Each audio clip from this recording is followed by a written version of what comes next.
and we are still here. The largest pyramid in the world. You can swim in the history from here, back to 7,000 years. Amazing. The pharaohs are inviting you to the first place where medicine was born. Don't keep them waiting. Do you know that this is the first large-scale stone construction in history? Yes, and you know something? It was built by Imhotep, the father of medicine. The gates of science and discovery are open. Come with us.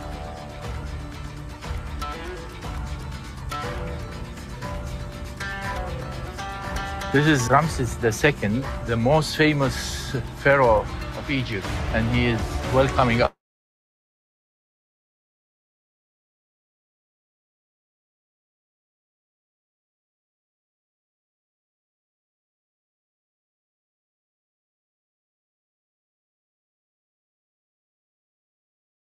About 2,000 attendees.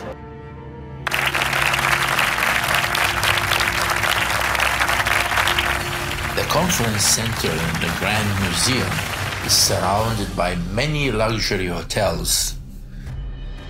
That's the heavenly beauty of Old Cairo. In this synagogue, we can see the place where Bithia, Pharaoh's daughter, found baby Moses. This is the well. The Holy Family was drinking water when they stayed here in Egypt.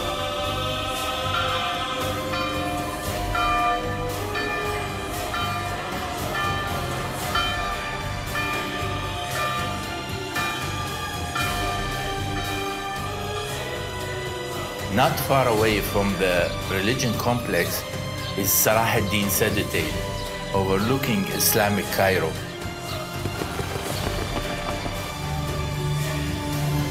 Let's sail to Cairo, the city of dreams.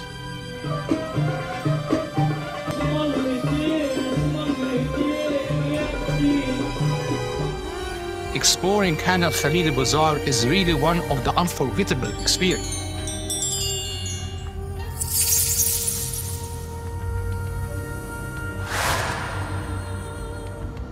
Yasser, let's experience some breathtaking places via one-day trip from Cairo.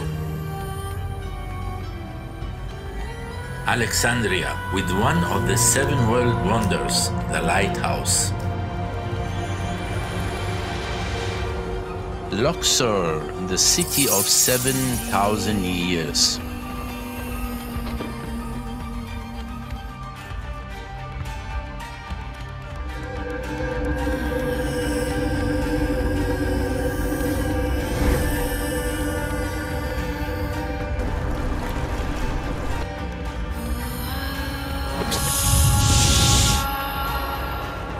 Sinai, the cradle of history and nature.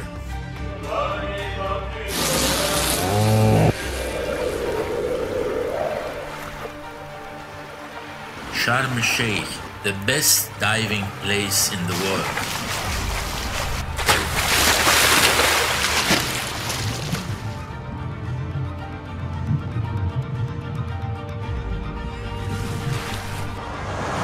The world wonder, Petra.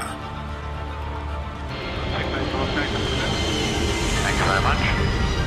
Jerusalem, the city of religions.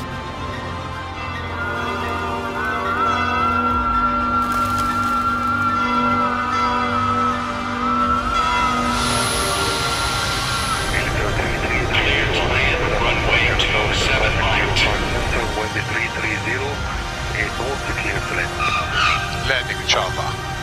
Enjoy your stay in Egypt. Thank you for everybody. Thank you.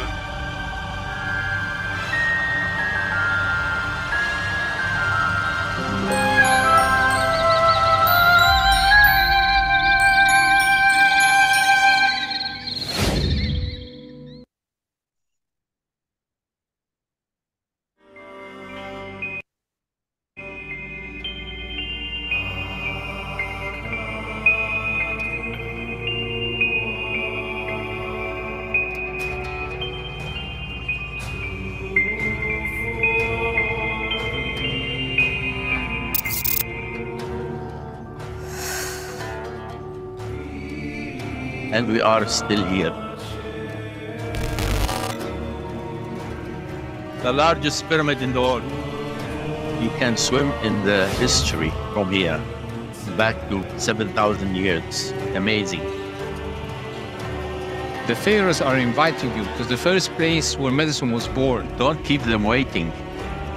Do you know that this is the first large-scale stone construction in history? Yes, and you know something? It was built by Imhotep, the father of medicine. The gates of science and discovery are open. Come with us.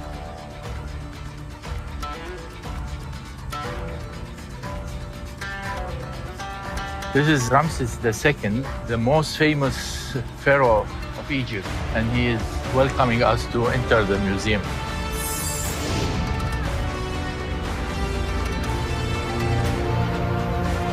You see Yasser? This is the conference center. It is from here to there. It takes about 2,000 attendees.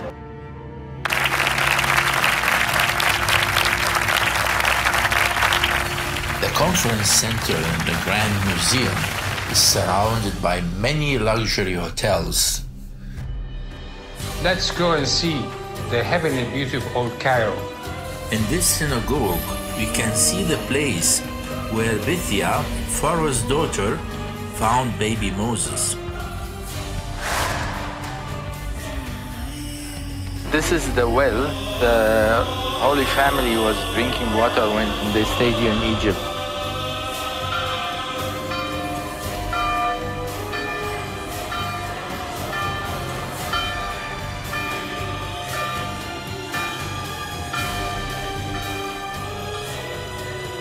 Not far away from the religion complex is Salah ad-Din Citadel, overlooking Islamic Cairo.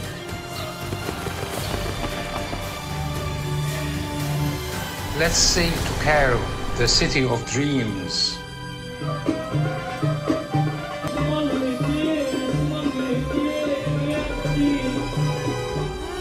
Exploring Khan al-Khalili Bazaar is really one of the unforgettable experiences.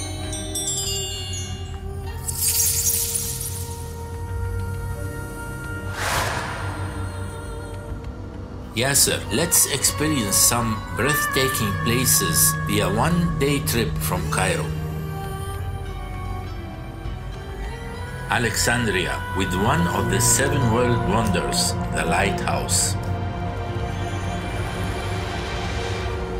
Luxor, the city of 7,000 years.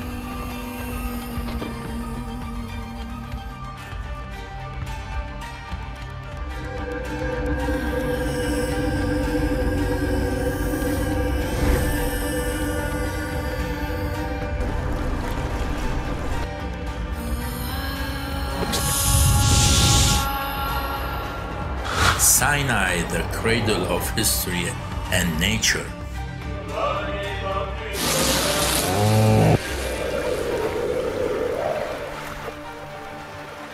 Sharm el-Sheikh, the best diving place in the world.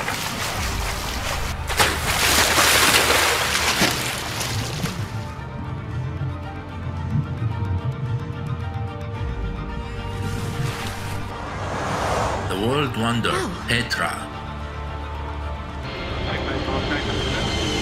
Thank you very much. Jerusalem, the city of religions.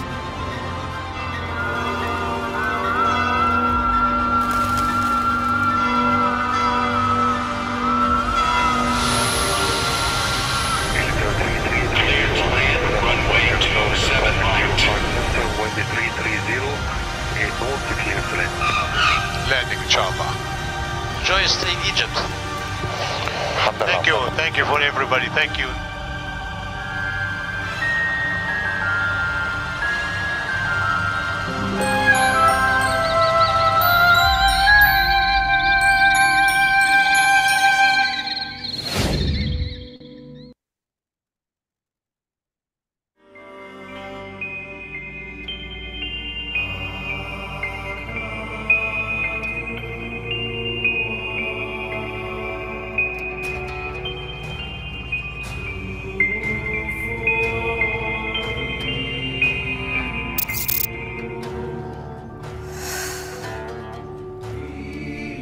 and we are still here.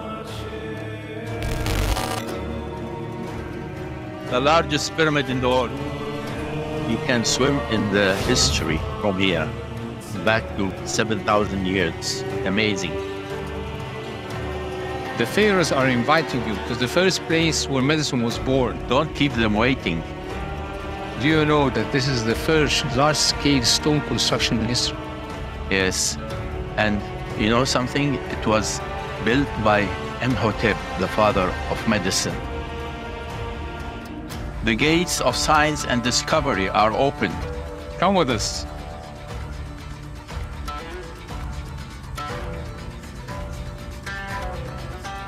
This is Ramses II, the most famous pharaoh of Egypt, and he is welcoming us to enter the museum.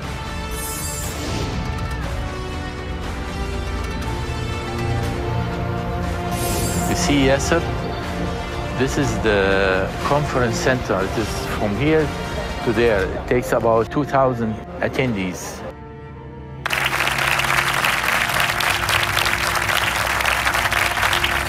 The conference center in the Grand Museum is surrounded by many luxury hotels.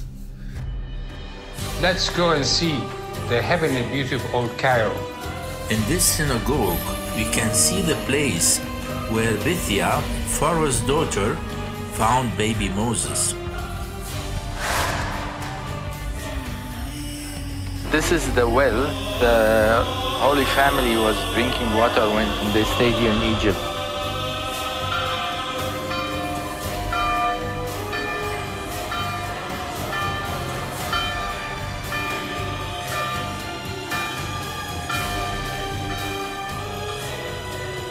Not far away from the religion complex is Salah ad-Din Citadel, overlooking Islamic Cairo.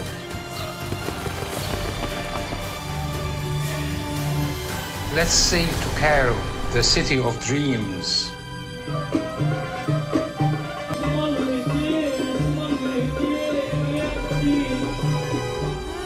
Exploring Khan al-Khalili Bazaar is really one of the unforgettable experiences.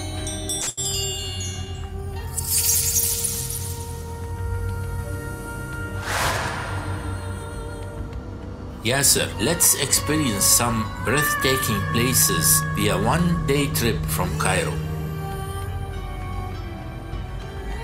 Alexandria, with one of the 7 world wonders, the lighthouse. Luxor, the city of 7,000 years.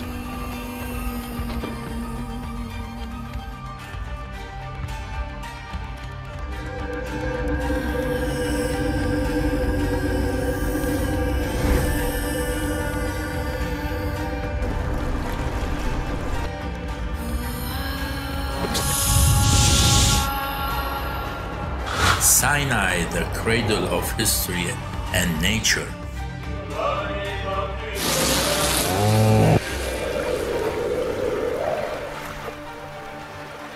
Sharm el-Sheikh, the best diving place in the world.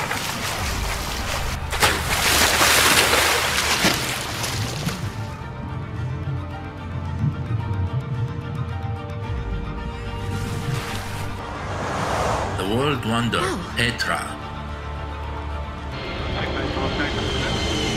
Thank you very much.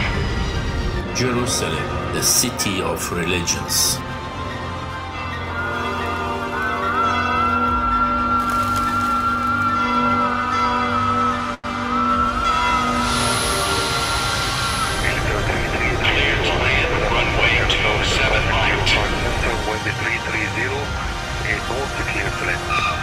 Landing, inshallah. Enjoy your stay in Egypt. Thank you for everybody. Thank you.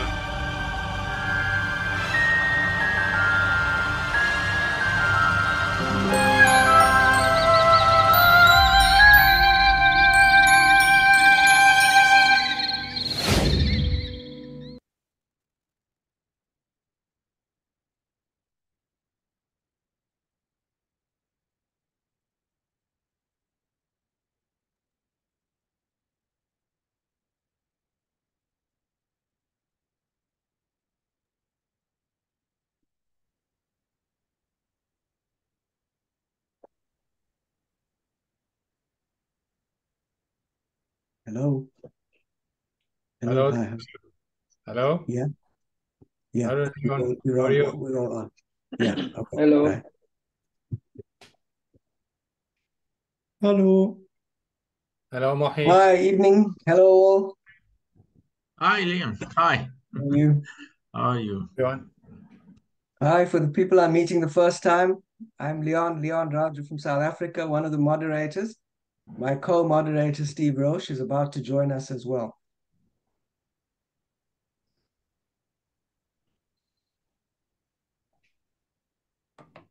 So I thought the way we do this is I'd start with a very brief welcome and we go on to the first talk. Can we just do discussions after each talk for 5 minutes? Will that be acceptable to the panel? Yes. Sure. Okay, Sure, I so think that's the best.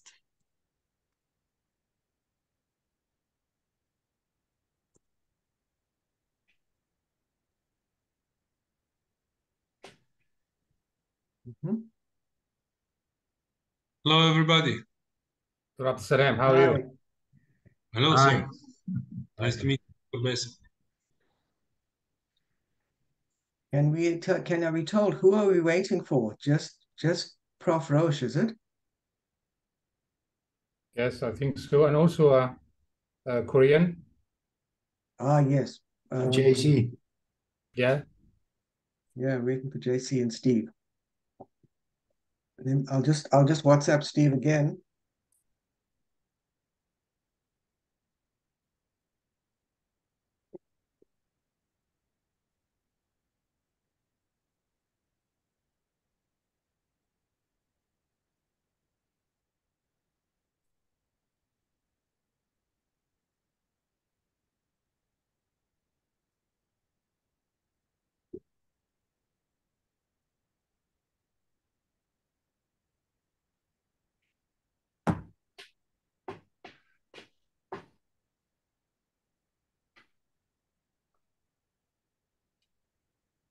We'll give him a minute and then we'll start just to stay on time.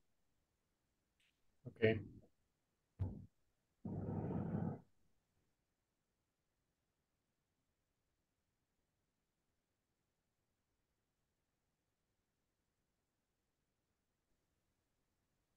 So I think this is the first time that we met in a webinar since the last meeting, right? That's correct. Yes. Yeah. Yes. So I think congratulations are in due to Basim and all the team, and of course to you in South Africa, because it was a joint effort, and I'm very glad that we could make it. So again, I present my thanks to Dr. Basim and to all of you who were involved in this, either in person or with support. Yes, and I very strongly second that. I think it was an excellent presentation. It was excellent preparation, great presentation, and we're all very excited that the 2029 meeting will be in Cairo. Well, it was so good that they even hid the video from us. I didn't see it until they succeeded. 1 minute, guys. Hi, Steve. And you know what? I think we should start this webinar with the video. Okay. Yeah. Let me just tell them.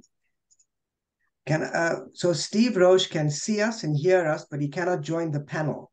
Is there any way the organizers can sort that out for me? He should look for the link in his email, because if he joined through WhatsApp, it's only for participants.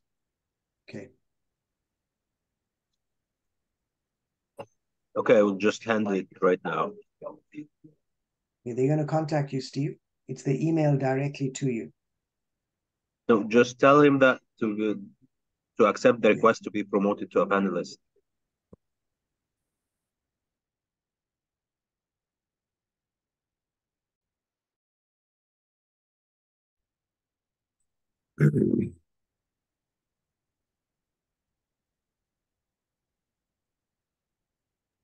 Apologies, he's been promoted to a panelist, so I think we're going to start. I want to just very briefly welcome all to this, our first webinar in a while.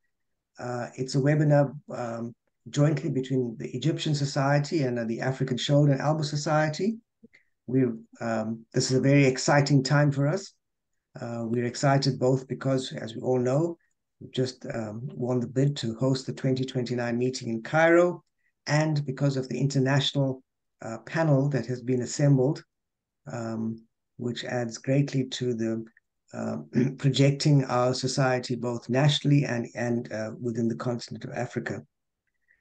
So with those brief words, we're going to go I think it's time to proceed to the webinar. The format would be the presentation followed by questions, which will be moderated by myself and my esteemed colleague from Cape Town, Professor Roche. So with that, I'm going to invite Dr. Alter, who's the president of the Dutch Shoulder and Elbow Society, to deliver his presentation, which is on proximal humeral fractures. When do we need a prosthesis? Look forward to the meeting. Thank you very much. Can I ask everyone to please mute their while they're listening? I think I need to share my screen and then do this. And I can do this. So you can hear me and see me? Yeah, perfect. Okay, thank you very much. Well, thank you very much for having me and inviting me. I'm Charco Alta. I'm from the Netherlands. I'm the current president of the Dutch Shoulder and Elbow Society. I'm very honored that you invited me to join in this webinar. And I'm talking about proximal humeral fractures. When do we need the prosthesis? And I'm working in het Spaarne Gasthuis in Haarlem and Hoofddorp. Here's my, oh, hang on. What do we need? We do it here. No.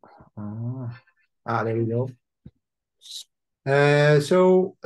I'm briefly, you already know this, but just to get into the topic a bit more, the aim of the shoulder is basically positioning the hand in space where we want it.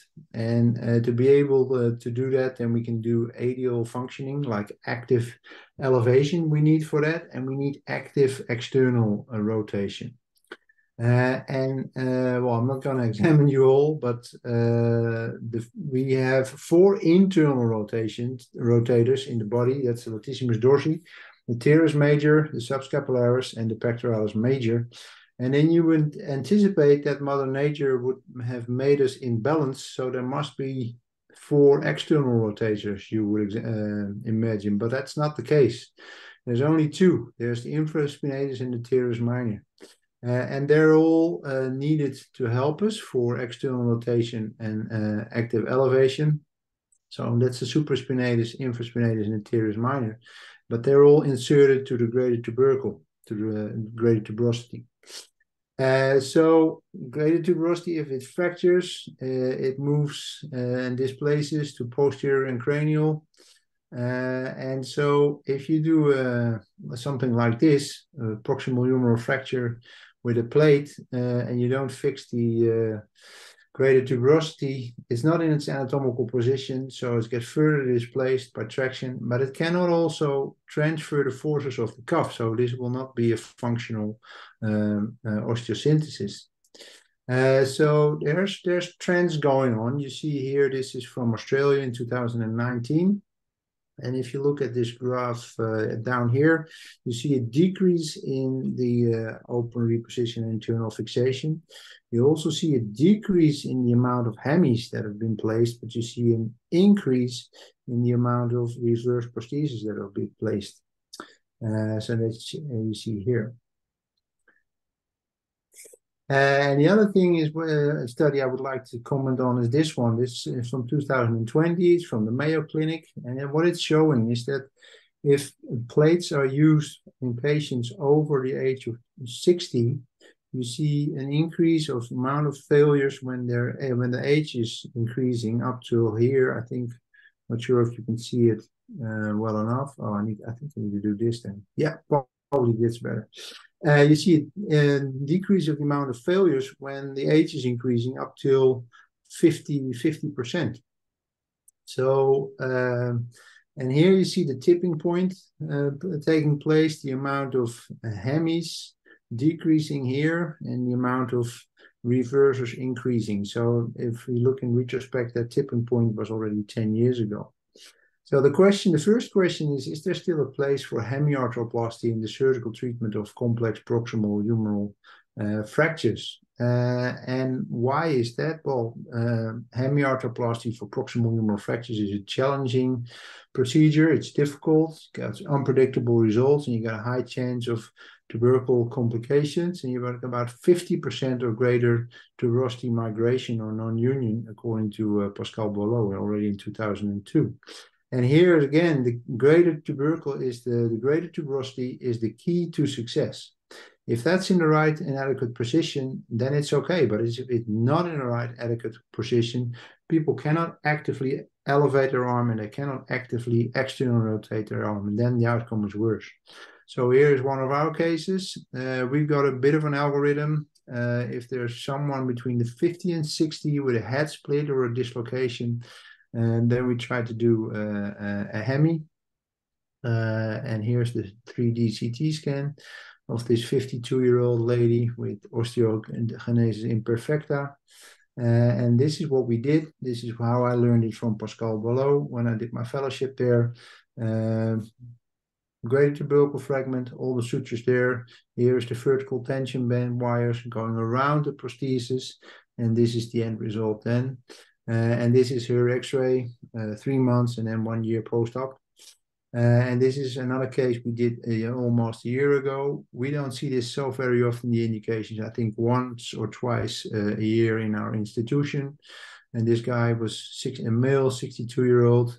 This is direct post-operative, and here it's 3 months. And I hope you will be here for the 1 year post-op follow-up within the next weeks. So then we can put the picture here. So this is the algorithm we came up with Spaarne Gasthuis together with Science Medisch Centrum.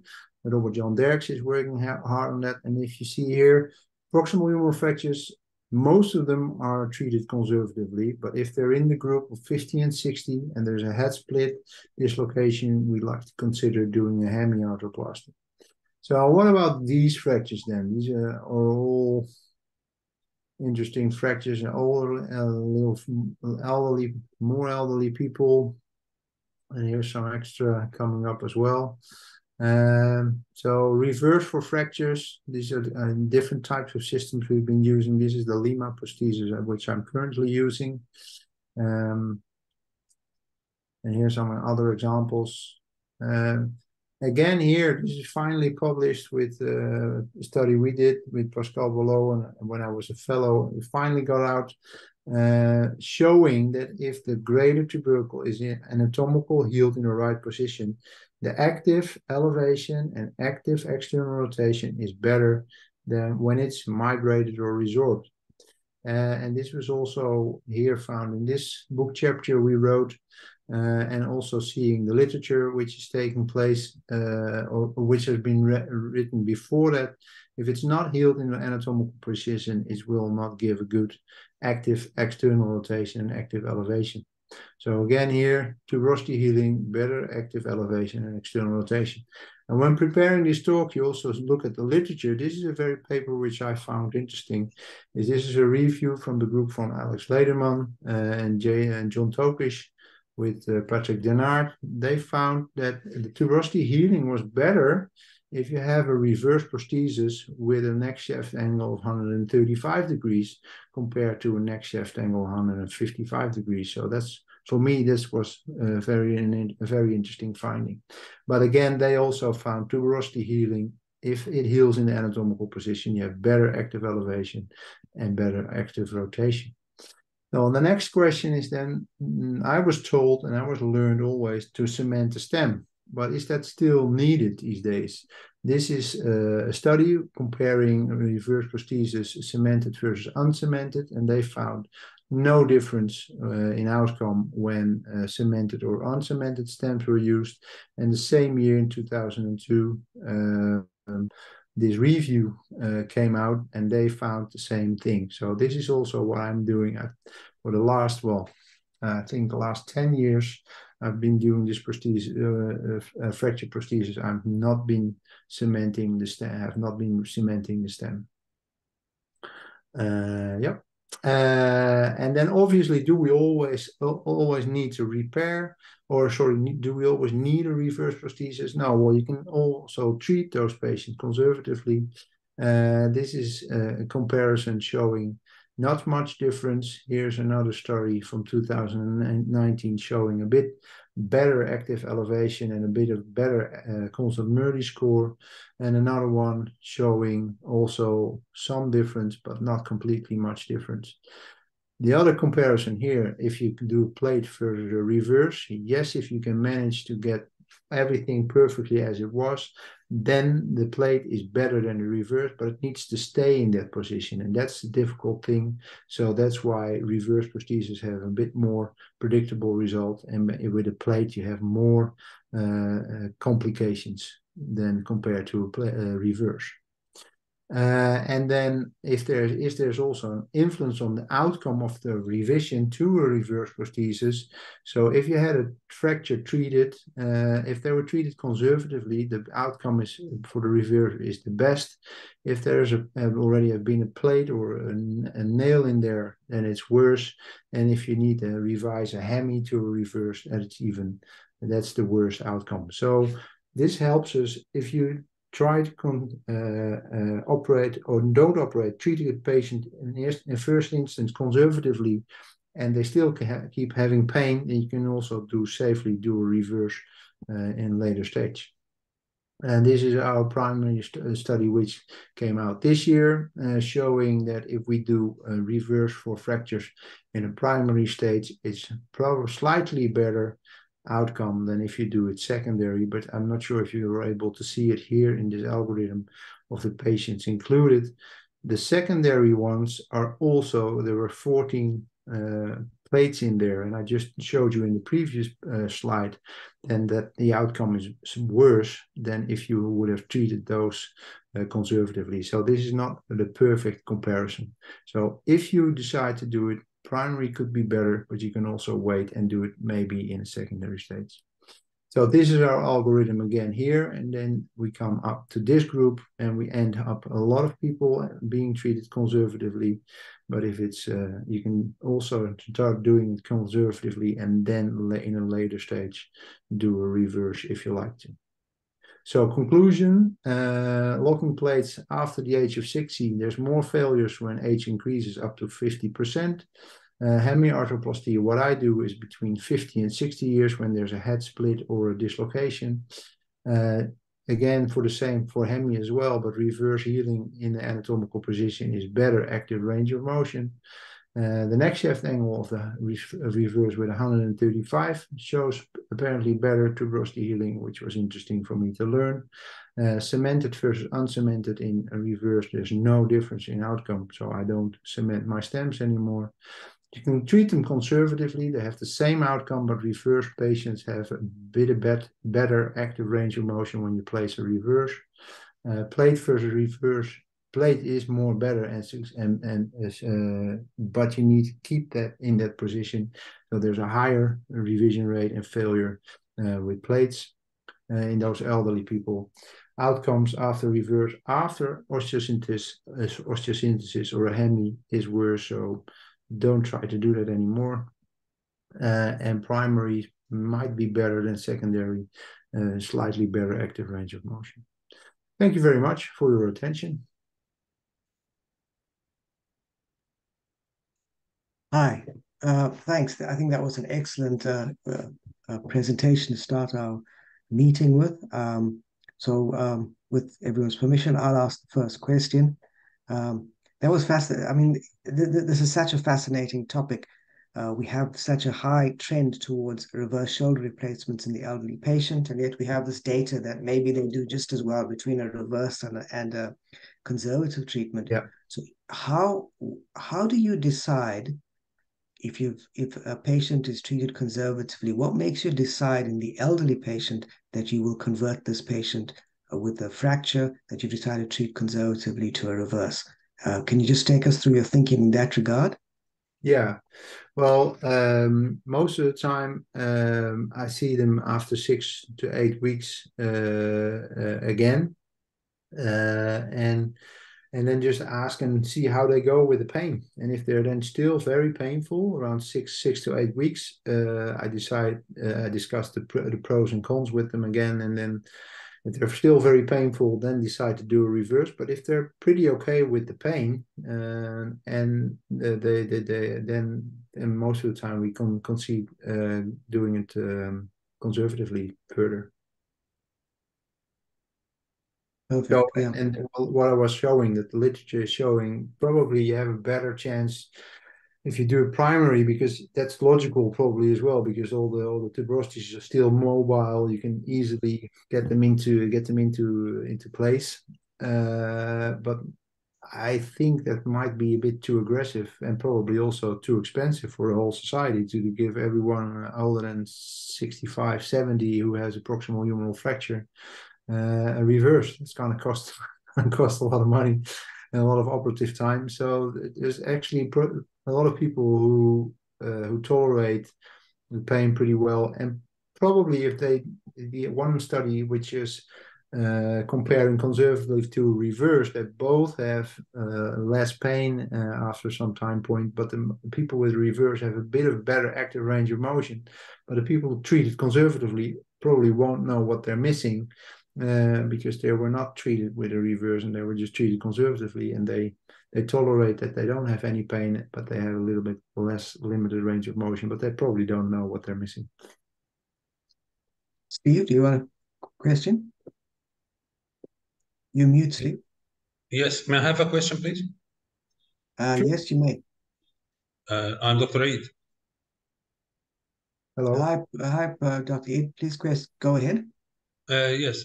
Well, thank you, sir, for this very interesting presentation. And I am wondering how you perform cementless prosthesis in a trauma situation, especially if it is a little bit comminuted, like you showed us in one of your cases. How do you control the position of the prosthesis in the up and down and rotational inversion? Yeah, well, the rotation is basically I hit it, I put it in the shaft and then control to see if I've got a good fixation by twisting it. And if that's rotationally stable, then that probably will it gives me enough confidence to do it uncemented. And then the greater tuberosity fragment is basically what needs to be fit up there. And what I find is if it's not too comminuted, then the inclination cup of the reverse is basically falling down on the calcar, and then that's giving you an idea on the height as well. There's some systems who have some measuring devices. When I was with Pascal, he showed me the Tournier, which is now right and Striker system with a long device. I thought that was not so very helpful and handy in my, at least in my hands. And so I just basically have it press fit in the shaft. If it's rotationally stable, then that will be fine. And then wrap the tuberosities around it. That's basically how I do it. And if it's more commuted downwards, then I first put circulages around it, take a longer stem, and then do the same thing. Because if you have a system with the stem being fixed more down, and then try to get it rotationally stable. In the beginning, we were taught that could twist, but the new systems, they have either fins or porous coating or whatever, and that gives, if it's press fit in the shaft, I'm not worried that it can turn out and that the tuberosities can wobble around it or something. And thanks very much for that brilliant talk, Dr. Also giving us the guidelines that's and the evidence that's out there treating these difficult fractures. There's a question by the audience asking us if you could reconstruct greater tuberosities and lesser tuberosities in 4-part fractures. Do you really go to arthroplasty, or should you try an internal fixation? And I'm going to add to that question. I think it depends on osteoporosis. So if you're an older patient, would you consider, does osteoporosis play a role in your management in the younger, and when do you start changing, not just the age of 50 to 60? Yeah, well, the first question, and what I hope to show was that if you're able to reconstruct it and get it anatomically as it was, and have it stay and grow back in that anatomical position, then a plate or a nail is better than a reverse, because you're really constructing how it was before. But the difficulty is keeping those tuberosities and growing in there and having that at the same position. But then when that fails, then doing a reverse is worse than if you treated it conservatively first and then do a reverse. So what I find in my practice is in the 50s and the 60s, that would be a Hemi. But then a male 62, I would still do the Hemi as I showed, because I think males have in general a bit better bone quality. And if it's a female, I would already earlier go for a reverse, because that's also more forgiving in some way. And if people are younger than 50, we've submitted another paper that we really try to reconstruct, but I think you also should consider yourself. If you, it's not the device, it's not the plate, it's not the nail or the prosthesis, it's also the person who puts it in. And if you have more experience with putting in a prosthesis in some cases, I think you should probably also earlier decide to do that. And if you're good at plating and you know all the tips and tricks, go for plating. And if you're a good nailer, do the nail. But after the age of 60, 65, I think the quality of the bone is getting worse and or less good quality. So then in my hands, either do nothing, treat conservatively, or go for a reverse. Thanks very much, Prof. Alta. I think we're going to move on now to Prof. Taho, who's in Switzerland, who's originally an Egyptian, from what I can see from his CV. And he's going to go on to some more modern stuff in virtual reality and prosthetic treatment, malunited proximal humerus fractures, and future perspectives. Probably the younger surgeons are used to playing games on the computers and virtual reality, so we'll hear what he has to say. Thanks very much, Prof. Taha. Thanks a lot. Thanks a lot for the invitation, and congratulations again for the Egyptian and South African Association for that great success and getting the conference, international conference, to Cairo. So I'll try to share my screen. You see my screen? Very good. So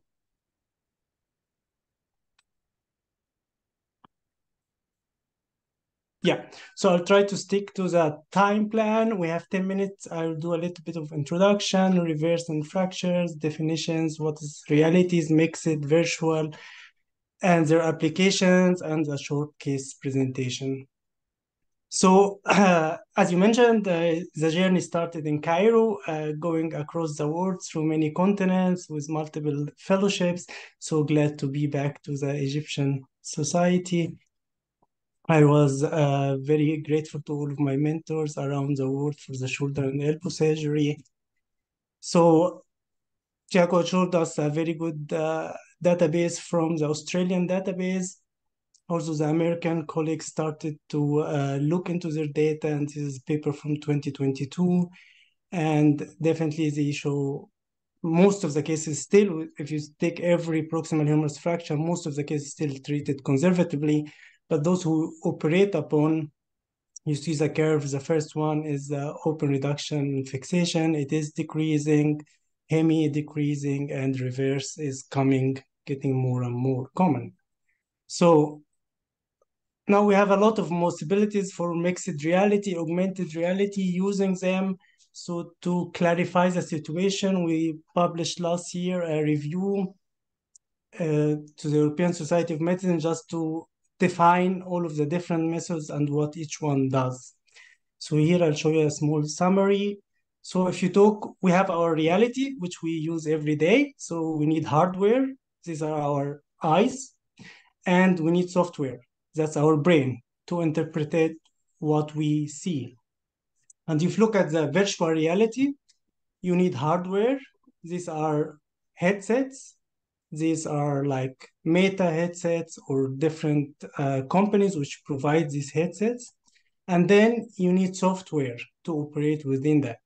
Important to know, you are totally virtual reality. You don't see anything in the reality. Then we have mixed reality, which you have a headset mounted on your head. You see both the reality and mixed reality, and you can interact with these objects, or we call them holograms.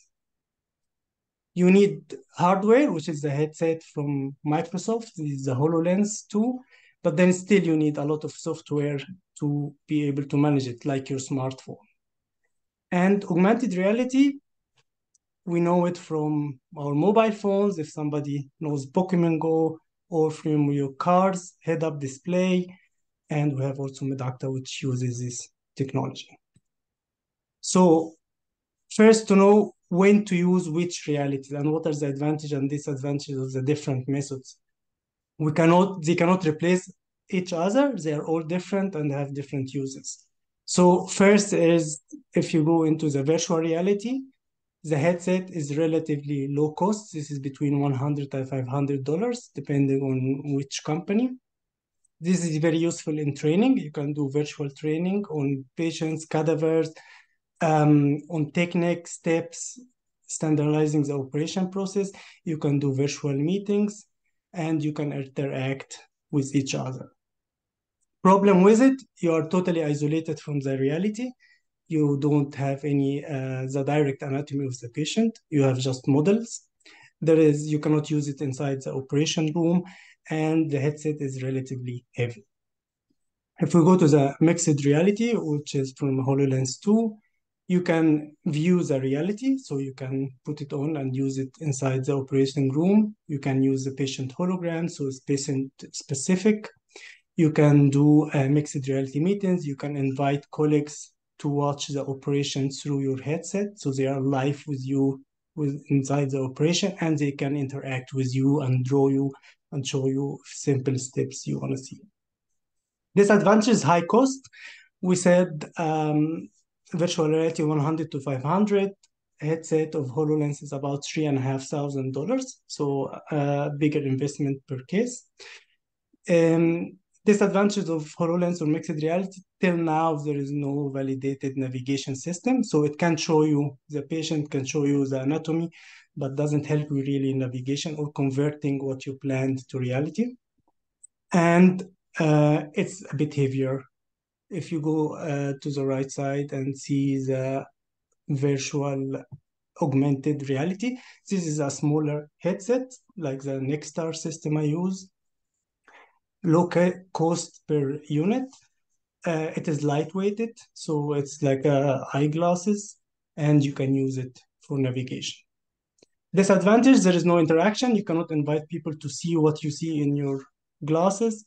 You can do no meetings with it, and you cannot record whatever you are seeing, different than the other ones. So if we start with the virtual reality, I will show you some examples.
So this is example of virtual reality. They are all virtual. They are simulating operating. They are simulating steps.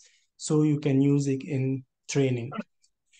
Now we're going to show you an example of mixed reality, what we can all do with this HoloLens and the software.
So here, when you look into the mixed reality, you can interact. You can see the people inside your operating room or inside your living room.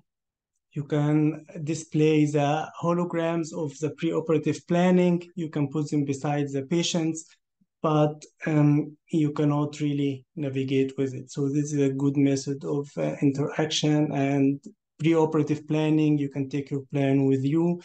We showed our work in the last conference in Rome for the International Shoulder Society. And if you go to the augmented reality, that's where we can use it also for navigation. So I'll show you a short case.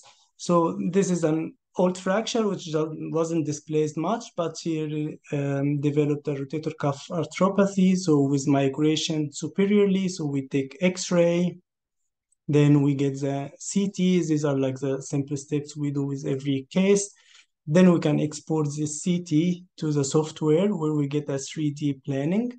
Then we can view, we see a defect, we can fill that defect with an autograft. So we can resize that autograft, we see the dimensions, we can see every screw, where do we put the screws, in which direction. We can see the humerus, antitorsion, retroversion, we can adjust it, the cut, the height. So if there is deformity from the fracture, you can adjust to that. Then we go to the operating room. This is a simple eyeglasses you can wear. Then you start your operation, all of the steps as simple as usual, nothing new. Then once you find, these are the instruments you use. This is like for the cameras, you have a tracker and a camera. So the tracker is fixed to the coracoid, and then you do the acquisition of the glenoid. So you tell the system where you are in the room. You have your headset. You see all of these steps in your headset, and there is extra screen as well for everybody around you. Also, if you don't like headsets and you like just use the screen, you can use it. So you have both possibilities. Here is important for the entry point. This is where the camera is mounted on your drill, and it shows you every direction where retroversion, inclination. We have a graft to fill the defect, so you can put the graft, and while inserting your graft and base plate, you can see where you place it. Also, with every screw, you see the direction, the length of every screw, in which direction should I go. So you have always real-time feedback, especially with big defects where you don't see the native bone, you can still see it. And that's when you put the glenosphere. Also, you have control for the rotation, and at the end, you get a report of what you have planned and what you have realized after that. So why do we usually use this, or why do we like this case, especially in cases with bone defect? Because you can convey what you have planned to reality. As we mentioned, mixed reality is lovely to display to you all the anatomy and defect and post-traumatic changes, but you cannot convert it into the operation room. And with augmented reality, you can do this. So yeah, thanks a lot. And we have developed this Swiss Shoulder Fellowship. So anybody who's welcome to visit us if anybody want to come over to Switzerland.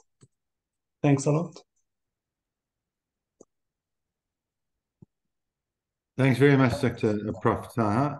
Yeah, we've been reusing the virtual augmented reality actually a little bit, mainly for reversals, but we're doing for some scapular fractures as well. And at the moment, I think it's more of a teaching tool and maybe a communication tool rather than a true benefit to the surgeon. I don't know if you find that to be true as well.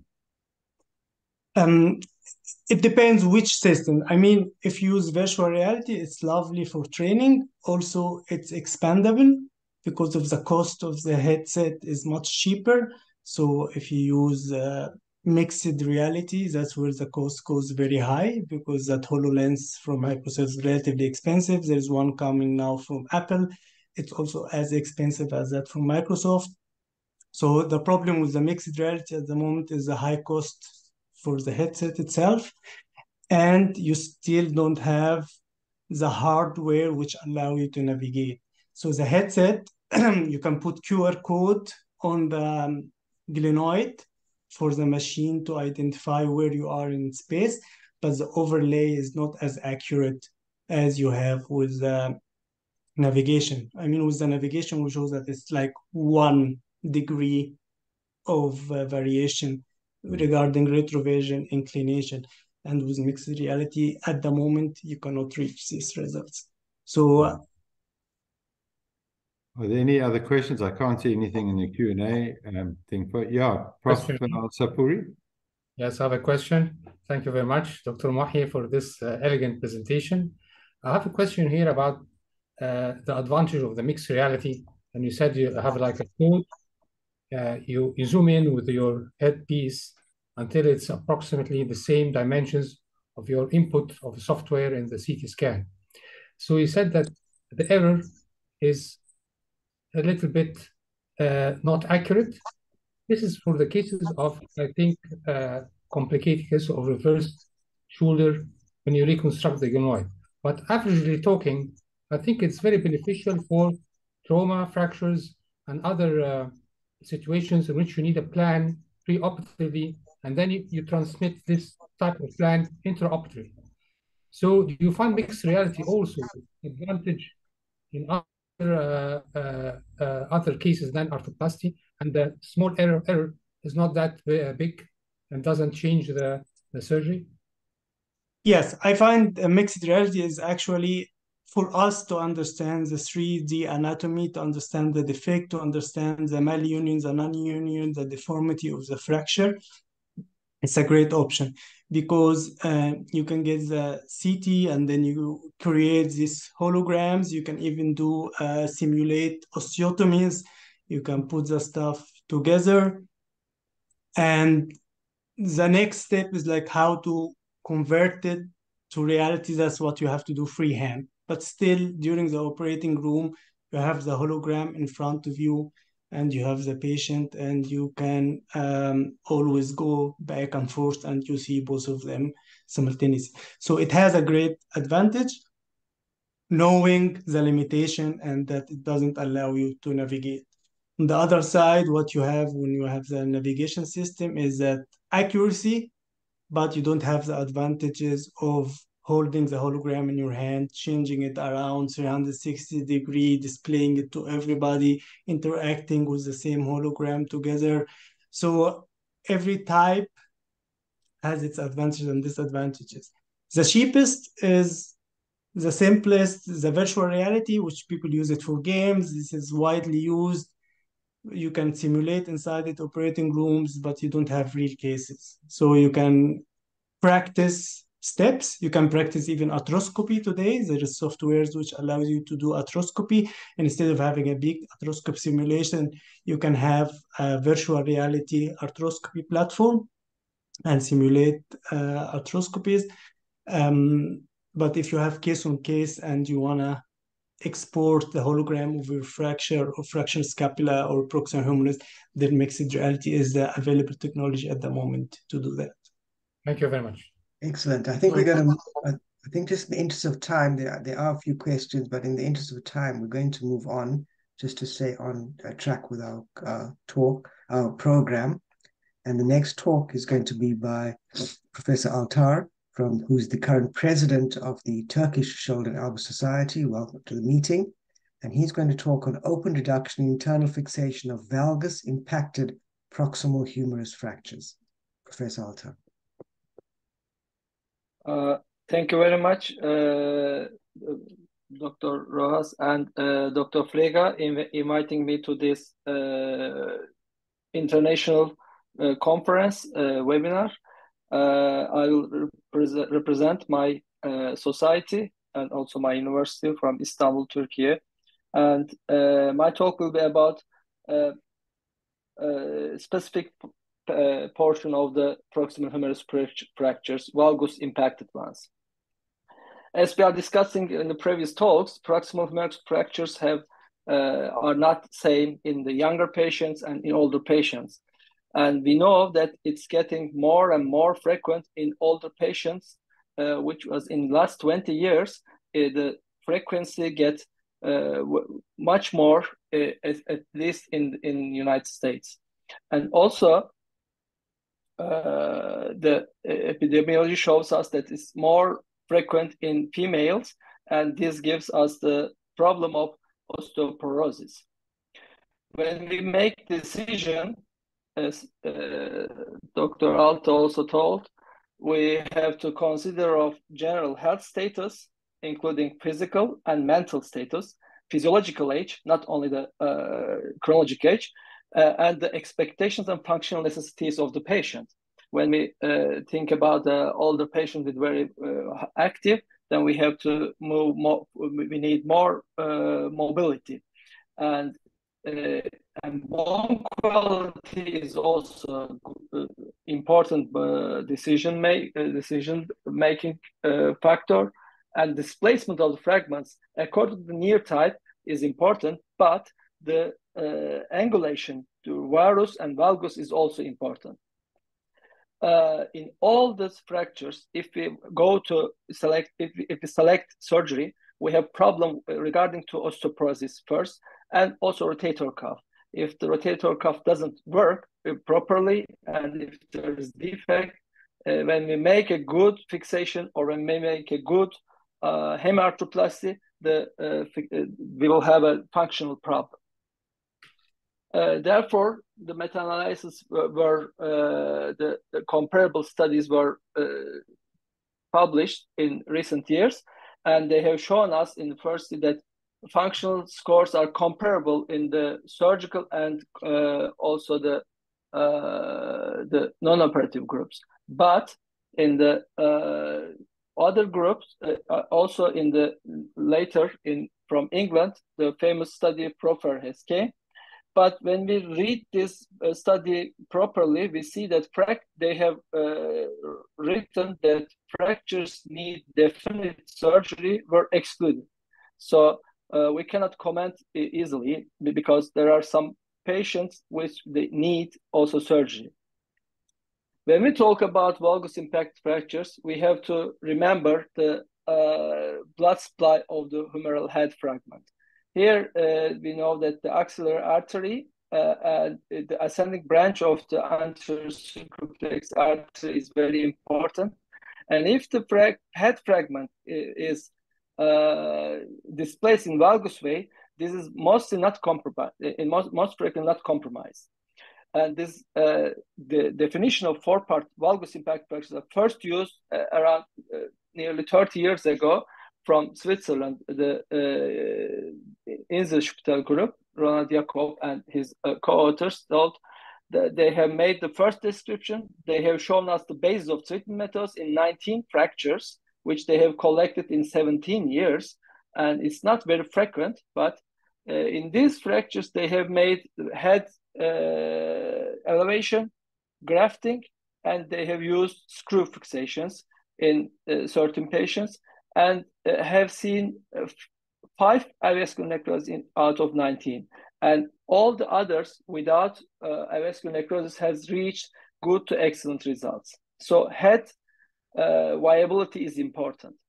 But when we say surgery is indicated for valgus impact fractures, we have to do it properly.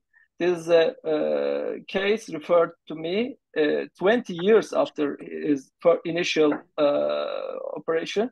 And when we see they haven't made any reduction of the head fragment, and 20 years later, he came with large osteonecrosis, tubercle non-union, and big functional deficit.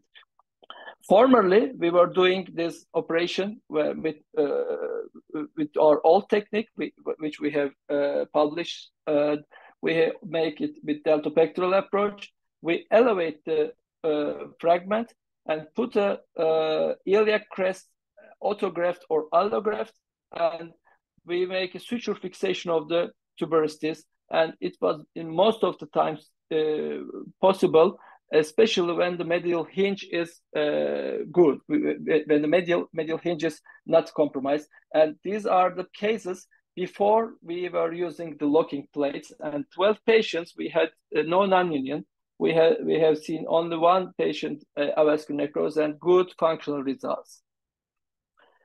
And this is a sample case when we have protected the medial hinge, and we have used an iliac crest, bone grafts, and with the fixation, the lady had a good result.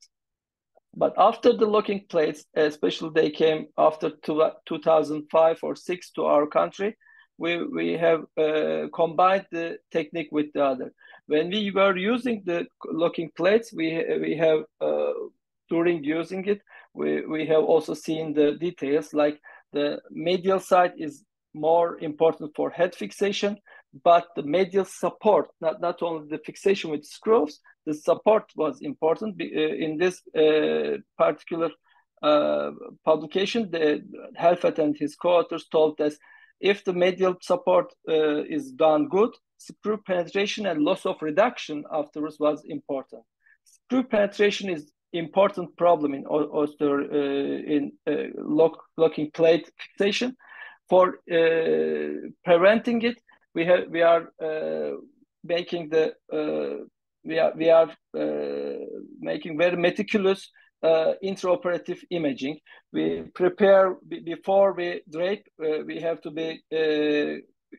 be sure that we can see the whole fragment.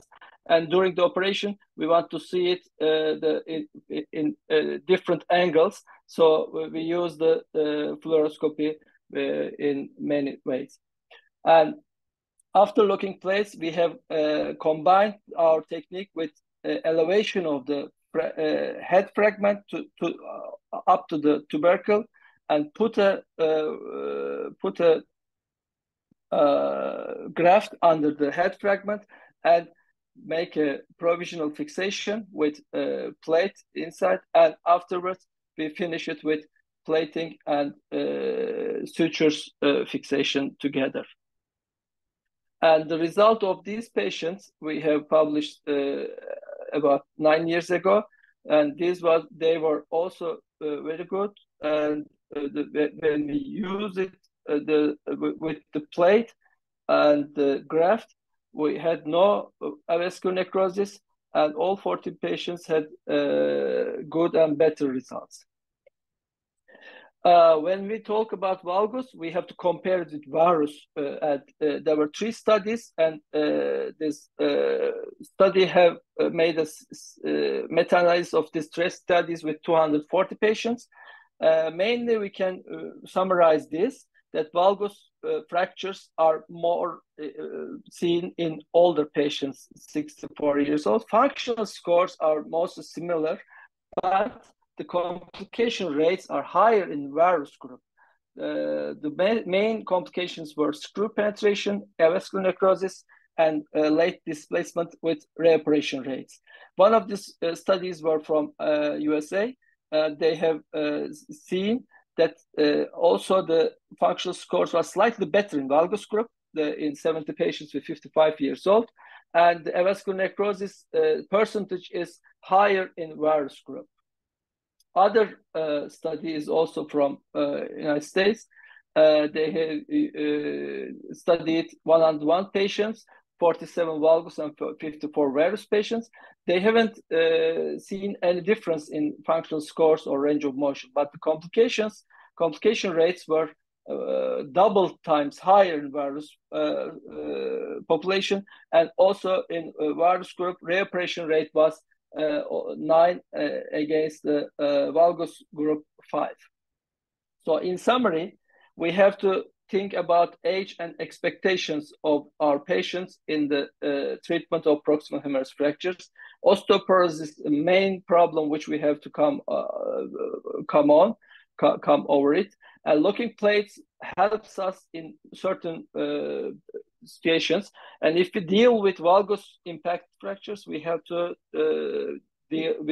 know the importance of elevation, grafting under it with structural graft, protecting the medial hinge, and always the old saying primum non nocere in surgery. If we do it better, if you know how to do it better, we have to go for the surgery.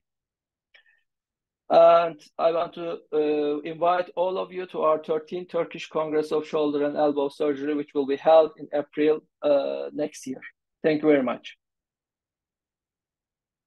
Excellent, thank you. That was an excellent presentation. These are difficult fractures. May I ask, I'll kick off with the first question. Do you have an age cutoff when you're considering internal fixation in your patients? Is there an age above which you will not do it, or do you base it more on bone quality and fracture configuration? Yes. If you are asking about the age upper limit, you mean? Yes. Yes, especially if we see a good medial hinge and better quality, we are doing until 70, 75 years old, I can say. But if it is in various configuration, and I even do reverse prosthesis after 60 years. It depends on the quality and also displacement type of the fracture. Prof. Attila, I see there's a question here for you.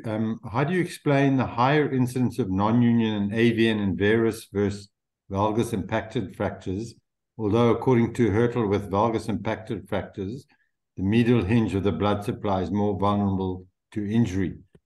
I'm not sure that is true, though. I thought the varus types had more vascular injury. No, they are mostly related, this type of problems, especially avascular necrosis and displacement, mostly related with varus ones. Maybe I have misspelled it, but the valgus ones are more stable, especially if you can protect the medial hinge. The avascular necrosis risk is less. And then the second question is, how much varus or valgus do you accept for conservative treatment? A very tough question. Yeah. For conservative treatment, it depends on the how much is mainly. I still stick on the definition of near. Maybe we can talk about 45 degrees, but the offset between tubercle and the humeral head, if it is more than 5 millimeter in younger patients, especially younger than 60, I would not accept. This millimeter is important. And I always, when I'm in doubt, I always prefer using CT scan. Otherwise, if it is very mild displaced, we can continue with direct X-rays.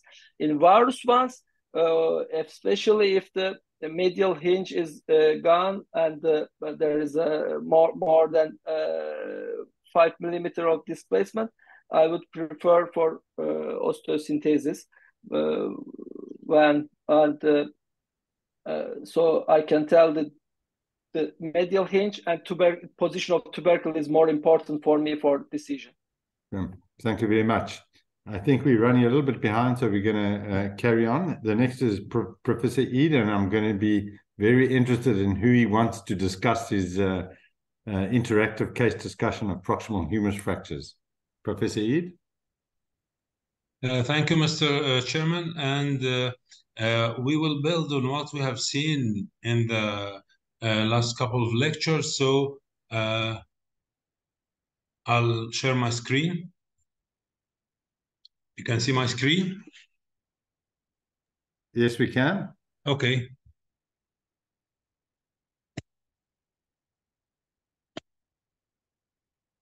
So this is a 28-year-old medical representative, and he has this kind of fracture, and it's as simple as it seems. There are no tricks. There is, I know that someone would ask for further views or X-ray. It's just a simple two-part fracture in a 28-year-old active male. So what would you advise in such a case?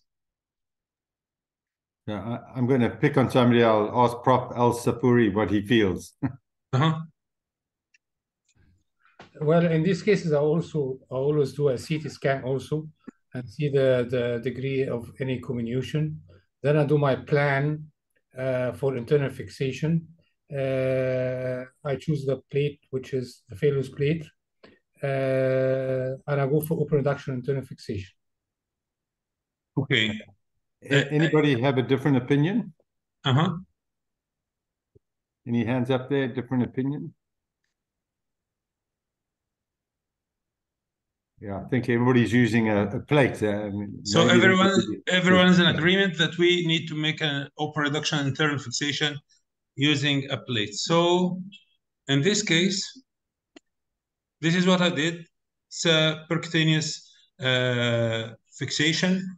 I used 3mm Shan's screws and I did closed reduction, and I didn't open at all.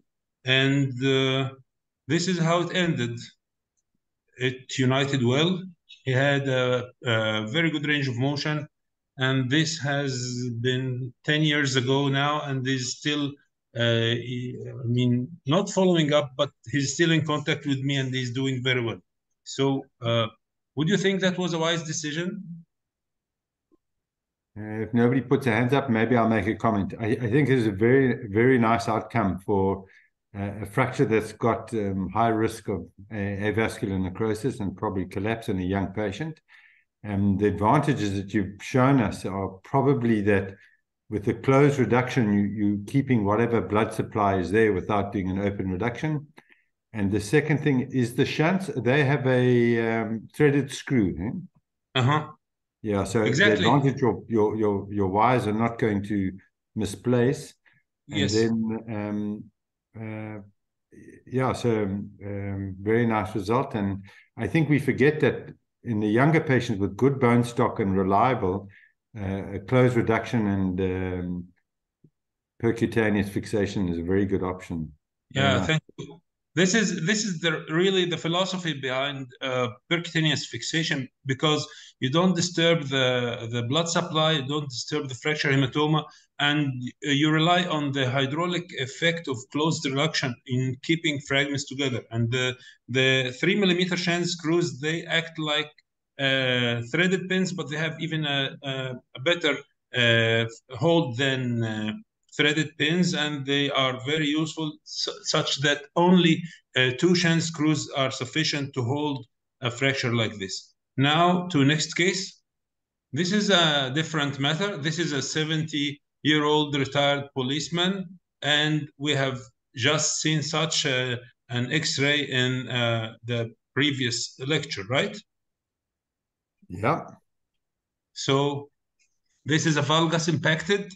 You may call it 3 or 4 part fracture, I don't know. And again, I apologize. Probably the CT is not ready with me. So what would you advise in such a case? I think Prof. Atala with his valgus impaction talk can give us the answer. Yes, I think that this should be a 4-part fracture, because we cannot see the tuberculum minus, but this doesn't change our decision. This is a typical case with good medial hinge and I can advise to elevate the head with grafting under it and make a locking plate fixation. That will be a good result. Okay. So again, I elevated the head fragment and I pushed down the tuberosity, and I did this percutaneously. I used 2 Shan's screws 3 millimeter for fixing the head to the shaft fragment, and I used 1 smooth K-wire to fix the greater tuberosity, and it united, and here we go. I think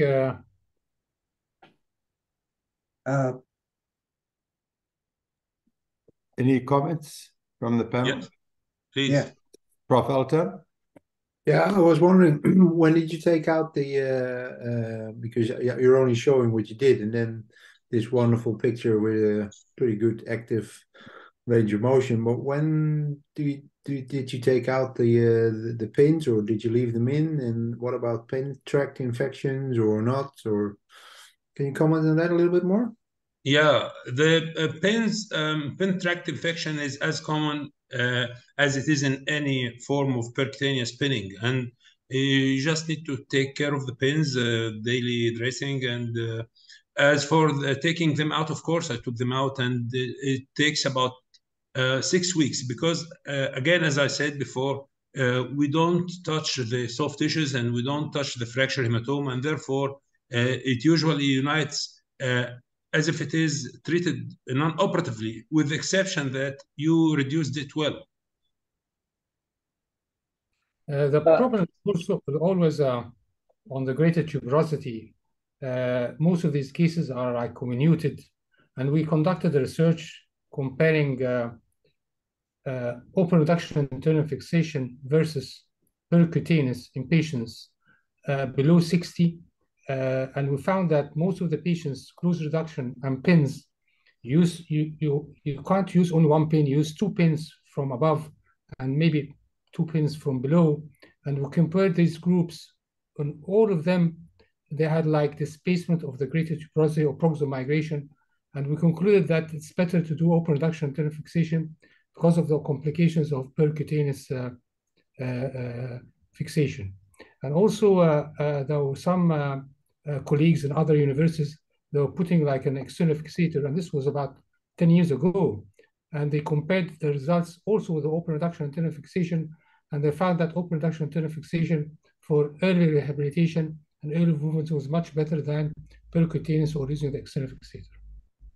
Well, I cannot argue with that, but in my hands, this works well. And I don't know about external fixation. I haven't used it. But percutaneous has the advantage of preserving the soft tissues, and this will, the preservation of soft tissues will also have an impact on rehabilitation, as opposed to opening I mean, retracting soft tissues, etc., and placing a metal inside. I believe that percutaneous fixation has a role even in older individuals. Prof. Flieger, you have your hand up, and yeah, go ahead, Prof.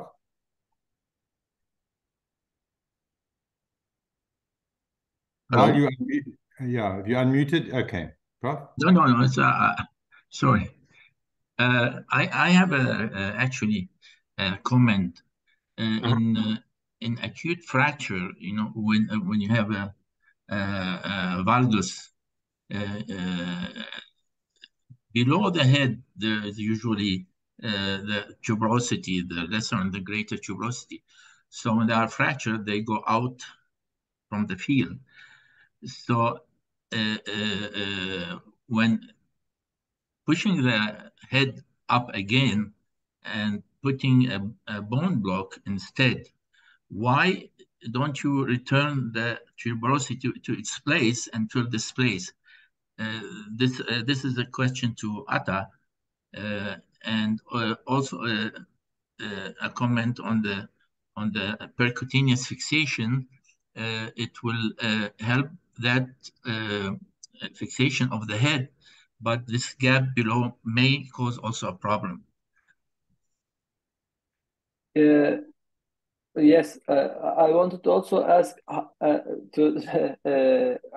how there happens a big void, especially if the patient is osteoporotic one. When we elevate the head, when we place it in this proper position between tuberosity and under the head, there is a void. And if we want to fill it with something, when we use biological one, it's more durable, and we were making it fixation only with sutures. That was also enough in many patients. But today, if we have the possibility of fixation with locking place, we can give earlier rehabilitation. That's the main reason of using plate. But I also wanted to ask Dr. Abdusalam, how did you make the reduction closely without opening the under the without touching the head fragment? Yeah, well, just before you answer, just from the chat group, if you could add in your reply, in that 6 weeks, do you mobilize the patients at all, or are they strictly immobilized? No, actually, we place the patient in an arm sling for about 2 weeks, and then we start pendulum and assisted active exercises, because as we move on in time, the fracture starts to consolidate and the patient is being able to better mobilize. So that by the time we remove the pins by 6 weeks, we usually have a reasonable range of motion, which we build on for later physiotherapy if needed.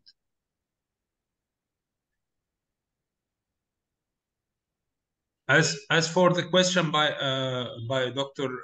Atta about how do we do closed reduction, we do traction, and we also use a rather thick K-wire. We insert it from anteriorly to disimpact the fragments, and we use it to lever the fragment out, the head fragment, and then it's easy to manipulate the greater tuberosity fragment because it's just beneath the skin and deltoid, and we push it with the wire, and we use the C-arm all the time. So, Steve, you're on mute. We should move to the next case, or? Steve, you're on mute. Am I muted? No, Professor Roche.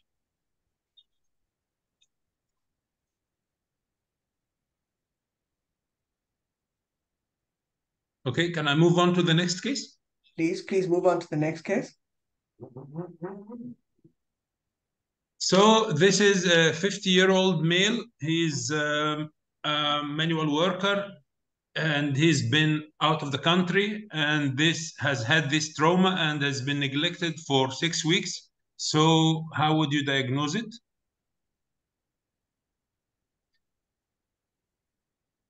Posterior locked fracture dislocation, I would say. Yeah, well, exactly. Probably depending on when you have your time, but this could be a fracture sequelae type 2 if you like to add the Boileau classification for fracture sequelae. So it is a posterior fracture dislocation, and it's locked, and it has been locked for 6 weeks. So how would you approach such a case, and what would you do? And again, this is a 50-year-old manual worker, not very heavy manual work, but he does some manual work, and he's active.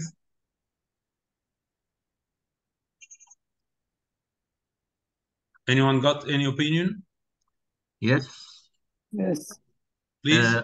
I would go for this 6 weeks. Also, it is maybe difficult to make a closed reposition. So most probably it will be an open reduction. And then we see the gap in the head in front. If it is not too big for the rotation, for internal rotation, that the head doesn't go out again. So I will leave it like this. I will do an anterior reefing. I mean, I will leave the reposition alone. Actually, the MRI showed that the head is damaged in a part, but this may not be very big because, from my experience, we see it very big, but when we go inside, it is not so as big. So if this was big, I will do a bone block anteriorly and fix it anteriorly. And I will also check the posterior capsule. If it is normal, if this is the first time dislocation, it will be normal. If the patient has hyperlaxity of the capsule and ligaments and a large capsule, so I will do also a posterior capsular reefing. Prof. Alter, any comments? Can I add a comment? Yeah. Yes, Prof. Alter. Well, there's actually some literature about it and some guidelines here. If you make a circle, then if the circle of the head is less than 20% impressed, then you could do a McLaughlin procedure in these kind of cases. If it's between the 20 to 40%, you could see if you can fit in, so open reduct the head and then see if you can fit some allograft graft in it. But the difficulty is, as you see here, the head is not round anymore, so you also need to close it in some way probably. And if it's more than 40% of the circumferential of the humeral head, that literature is suggesting you should do a hemi or an anatomical prosthesis, so just replace the head. And if with the images here shown, I would think this is more than 40%, so I would consider doing here an arthroplasty. Yeah. Okay. Well, okay. Yes, one more quick case. I agree with that, but in this case, I will do also. Actually, maybe I will do. If it is not too big, I will do a modified McLaughlin by resecting the lesser tuberosity and put it in the defect, and bone block. I will try as much as possible to avoid a hemiarthroplasty, especially if the patient is a young patient. But this is correct. These are the standards which should be used.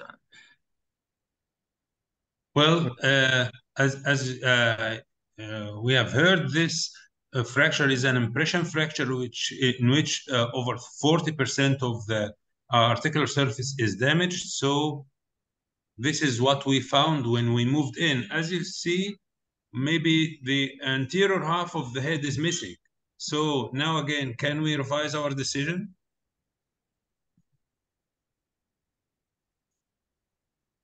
Anybody changing their decision? 50% of the head? Yeah, almost. Yes, hemiarthroplasty. I would do anatomical. Yes. So I would also do the glenoid. This is what I did. I resected the remaining articular surface, and since I did not damage the greater or lesser tuberosities, I didn't need to refix them. I just kept them in place, and I didn't use any cement for fixation because the prosthesis was well fitted without cement. And here is the outcome maybe after 4 to 6 weeks before he went back to his work abroad. Well done, Prof. Ed. I'm going to see, we're 20 minutes behind, so I think we're going to carry on if you don't mind. Thanks very much for these excellent cases. Thank you. Right. Okay, thanks. So gives me great pleasure now to invite Professor Figa, the current president of the African Shoulder and Elbow Society, and he's going to present his talk on arthroscopic reduction and transosseous suture fixation of 2- and 4-part proximal humeral fractures. Professor Figa. Thank you, Leon, and thank you all. Actually, it was very nice presentations. before, which actually made my life easier in making this presentation, because we discussed all the problems, and I will present you a different way of dealing with these problems, which were mentioned before. As we all know, and as was said before, the problems of hardware fixation, implant failure, especially in osteoporosis, and this makes 65% of the cases. Also, the morbidity in all patients, which are more than 60% of the cases, the patient don't want to go to the hospital, they don't want to have open surgery. Besides the complications of open internal fixation and reduction, as we know, there's infection and avascular necrosis. A study was presented in 2009 trying to avoid these complications by suturing the fragments together with open reduction and suture fixation by Dimakopoulos. And so this was applicable especially in cases of osteoporosis and lessen the damage to the blood supply to the head through the hardware. This technique has stimulated us to try to do that arthroscopically and have even better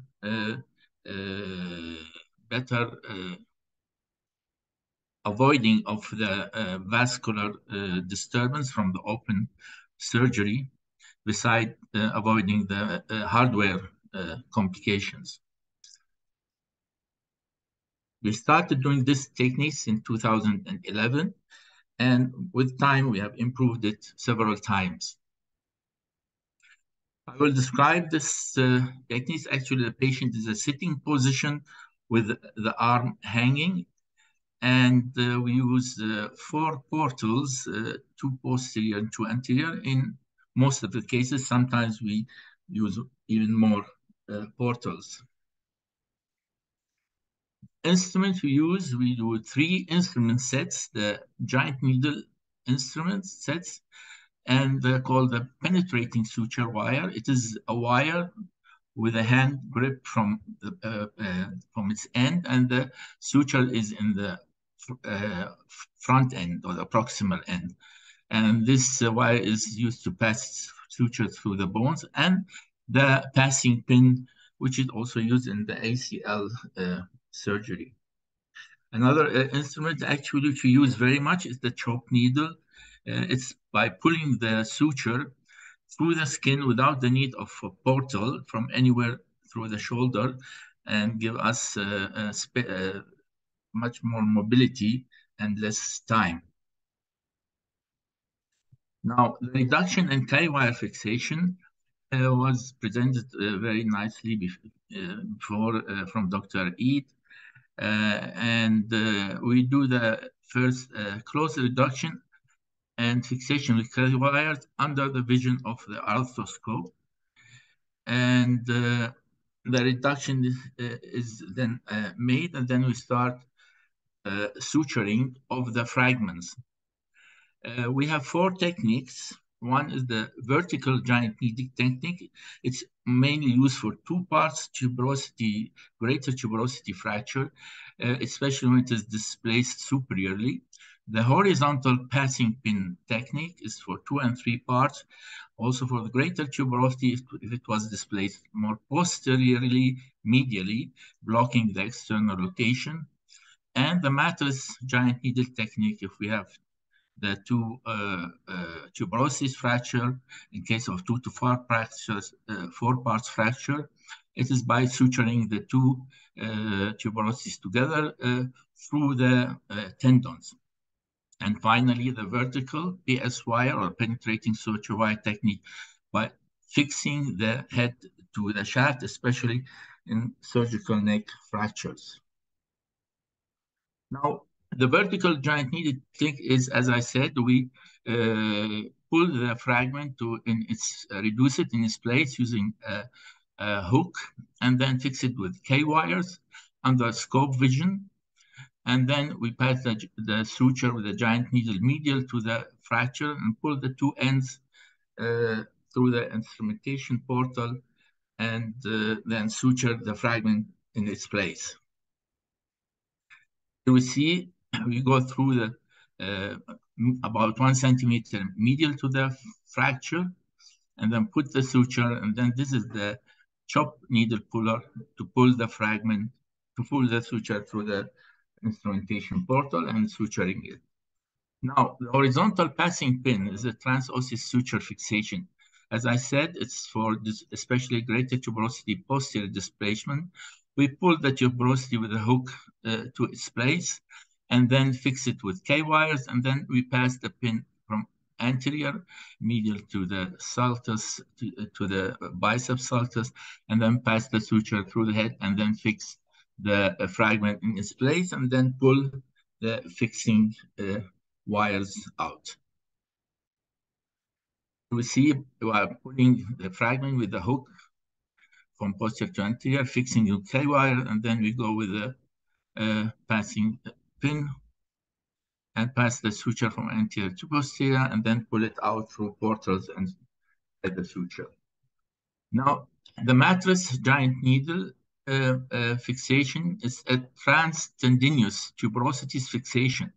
We put the suture through the infraspinatus tendon and the other suture through the subscapularis, then pull the lower two ends outside the instrumentation portal and tie them together and then pull the suture, one end of the suture out so that the knot will pass through the tendon out in order to have to be able to make a sliding fixation knot, which is actually very strong and stable. And then we tie the two fragments together. This is actually, especially in cases of when the cases of valgus fracture, where the tuberosity is displaced and the head is impacted. So we push up the head under scope, and then when we tie this, it automatically will come lateral to the head and fill the place and also stabilize the head.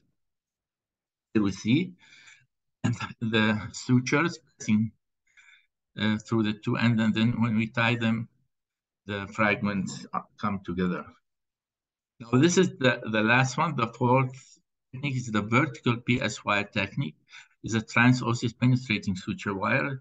Here in the case of varus angulation, do abduction, then fixation with K-wires from below up through the shaft into the joint, and then we pass the PS wire. The PS wire, as I said before, the suture is in the anterior end of the wire, and then we pass it through the shaft and head inside the joint, and then we pull it, the two ends out through the instrumentation portal and tie the suture, the head to the shaft. Of course, all this is done through the K-wire fixation, and after tying the knots, then we remove the K wires. We see this is the penetrating suture wire through the head. We pull the suture out. We can use the suture as a loop also and put the type of suture we like to put and then pull it out and then tie the shaft to the fragment. I usually use absorbable sutures, sometimes non-absorbable. This is a case of a head valgus fracture with the head rotated, with the greater tuberosity displaced medially, causing loss of external rotation. So we did the reposition and fixation with the suture. As you see on the right side, we have corrected the angle of the greater tuberosity, and the head is placed relatively in a good position. This is the patient 6 weeks after surgery. Their external rotation is good. And this is another case of 3 parts valgus fracture. Above is before surgery, and here is after surgery. After pushing the head, we push the head with a metal finger, and And then we, as we said, we do the matrix suture and tie the tuberosities below it. And you see below how it is after the reposition. This is the patient 3 months after surgery, approximately completely normal range of motion. Here's another case of complicated four-parts valgus fracture. And we have used a spatula to push the head up and then tie the tuberosities below it. As we see here on the left, the angle of the head to the shaft is about 7 degrees, and after reposition is about 120 degrees. After surgery, we immobilize the patient 3 to 4 weeks, then we start rehabilitation. We always tell the patient that a second surgery may be needed to release adhesions if it happens because of the long time of immobilization. But actually, in the 34 cases in this study, or 33 cases, no need was for a second surgery. The time from 2011 to 2017, these 6 years, we operated 33 cases of displayed proximal humeral fractures, all treated with reduction and arthroscopic transosseous fixation. We were able to re-examine 28 cases, 19 females, 9 males. The average age was 60 years, between 24 and 90. The follow-up average was 2.5 years, between 12 and 73 months. According to Neer classification, all fractures were excellent. The 3 parts fracture, half of them were excellent, the other half were satisfactory. And the 4 parts fracture, 29% were excellent, and 42 were satisfactory, and 29 were unsatisfactory. We didn't have any AVN as a complication. All fractures united in 4 weeks' time, approximately 4 weeks' time. The malunion was present in 2 cases of the 4 parts fracture and 3 cases of the 3 parts fracture. Signs of impingement syndrome was present in 2 cases. So in conclusion, the clinical and radiological results encourage using the arthroscopic technique of treating proximal humeral fractures, especially in old osteoporotic patients, as an alternative to open reduction and internal fixation. Of course, many patients, especially old patients, they said, when they say, okay, I'll come and do the surgery and go back home on the same day, and it's arthroscopic surgery, they will have this option instead of the option they refuse, which is open surgery. Now, this technique is our first option in head splitting fractures and anatomical neck fractures, even in young patients. And the early results are actually promising. We don't have late results till now. Thank you very much for your attention.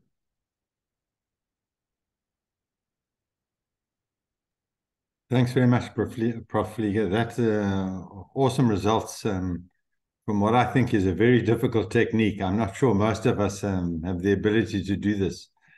First of all, to get a good reduction like that, and then to get a good fixation with the suture techniques. That's very difficult, especially very often these are very swollen shoulders. So yeah, well done. That's very good. Any comments, or has anybody else got experience using this technique? Nobody else. So Basim, in your current practice, what is your indication if you decide on fixation? How do you decide? Do you distinguish? Do you make a distinction between deciding between plate fixation or all suture fixation? Well, actually, if the displacement is too large, or it is a 4 parts fracture, I don't do arthroscopic suture fixation. If the 4-part fracture is not very displaced, I will go for that. Of course, in 3 parts and 2 parts, usually I do also arthroscopic transosseous suture fixation. Actually, the decision is made before doing the surgery. Say that we tell the patient you have to do a shoulder replacement, or this is another option. It may work, it may not work. We cannot guarantee, but most of the cases we give them the statistic, it works. So we let the patient make the decision, and we give them also the benefits and disadvantages of the prosthesis. But in general, especially in old patients, we go for arthroscopic transosseous suture fixation. In young patients, we also prefer an open reduction internal fixation, especially in athletes and patients with good bone stock. But actually, this is I will recommend these techniques mainly in patients with osteoporosis and in old patients because it is an option which is not bad, and it has good results, and it avoids the other possible total shoulder replacement. And that's what actually the patients ask us always, if there's any other possibility for that. So it's a decision made between us and the patient. Basim, there's a question, do you need bone graft in some cases? I presume this would be a contraindication for you. Actually, no, we didn't need yet, but from this webinar, I got the presentation from Dr. Atta, give me the idea that in some cases of this valgus, we may use the bone graft. Actually, use bone graft for other indications like a large hill sac or a reverse hill sac or deficiency in the anterior glenoid, and we do that also arthroscopically. So this is maybe an option which we will have to try. I think it's technically will be difficult, but we will think about this. But till now, no, I didn't use bone graft. Yeah, I mean, there's some evidence in the literature now that for the valgus impaction fracture and the various 3 and 4 parts, that a fibular strut graft reduces your AVN and loss of reduction. So, I mean, you obviously haven't been using this. Yes, actually, we depend mainly on the avoiding disturbance of the blood supply to the head. This is actually the main benefit of doing it arthroscopically. It will not be a reduction exactly the same as the open, which we can do it manually. It will be much it will be better than doing arthroscopically. But arthroscopically, actually, we don't have AVN, and we don't have complications of non-union. And it is also very good in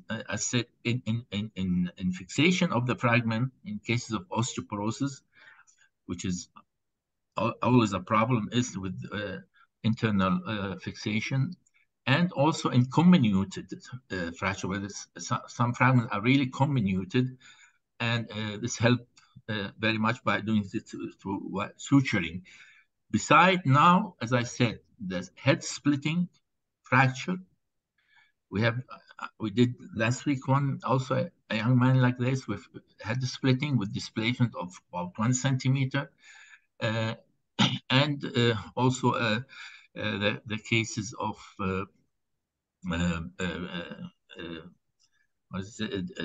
big fragment loss. I mean, when the fragment is displaced, we can repair. We have the benefit of using arthroscopically as well, arthroscopic vision as well as closed reduction. So that's the advantage over only closed reduction. So we have the reduction. It is easier to the scope also, and also the fixation with the sutures. So as Dr. Eid also had made the presentations, if we did the suture fixation, we would make the chances of success much more better than only closed reduction with K-wires. Thank you. Thanks, Basim. I think as far as I can see, JC has not been able to join us. So I think we proceed now to our final talk. My good friend Yasser, Professor Al-Safuri, is going to talk on a very interesting topic, vascularized bone graft for difficult non-unions of the proximal humerus. Yasser, if you share your screen and proceed, please.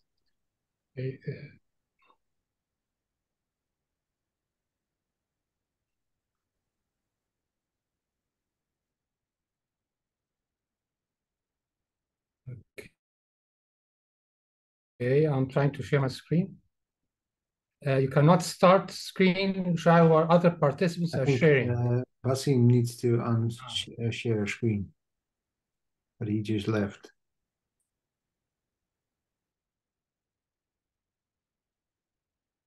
I think Basim should stop sharing first. If you can call him, Dr. Eid. Okay, I'll try to call him. Basim?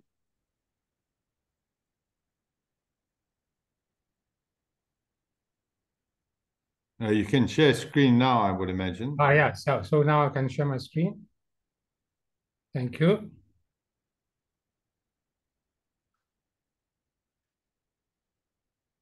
Good, we can see it.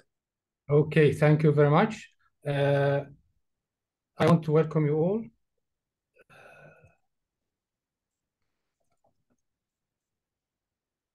Sorry.